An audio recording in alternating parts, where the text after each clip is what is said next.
I really have noticed a change in myself. I really want to be with my family. But at some point, Mr. Baird, this is all going to stop. When this repeat domestic abuser tried to convince the judge that treatment had finally changed him, the judge said the cycle of violence had gone on long enough and that prison was the only option left. What we have is a continuing escalation of violence to what I think is a very dangerous situation in this family. His diagnosis of intermittent explosive disorder demonstrates the danger that he represents in this family. Prior supervision has demonstrated that he cannot comply with the court's orders. I have a great deal of concern that Ms. Wheeler herself does not recognize the seriousness of this, and I do not think that she is in a position to protect herself or her children in what is potentially a very dangerous violent situation. I do not think that he is a good candidate for community control, and our recommendation is for a prison sentence. Chris he's accepting responsibility. He's taken on his own actions and gone and sought out a private counselor, sought out medication changes. He understands his diagnosis and he's dealing with that by seeing his counselor weekly. And for Ms. Wheeler,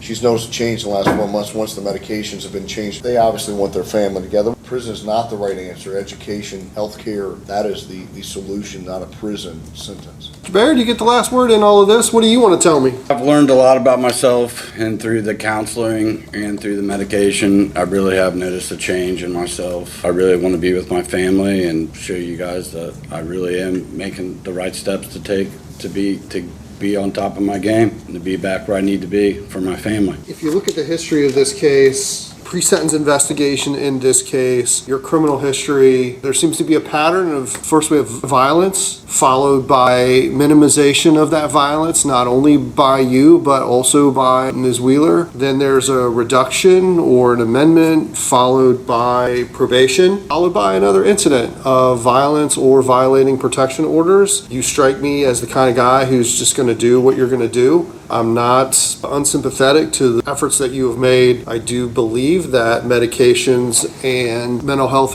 interventions probably are helping in this case. But at some point, Mr. Baird, this is all going to stop. I don't know what other thing to do except to send you to prison. A significant intervention is needed in this case because we cannot continue this cycle of violence, probation, get back together, violence, temporary protection orders. You violate those protection orders and then you come to court and question whether or not you even did anything wrong in the first place. The court's going to sentence you to 48 months in prison on the third-degree felony. I'm going to sentence you to 12 months in prison on the violation of protection order, 180 days in jail on the violation of protection order. Those are all going to be served concurrently.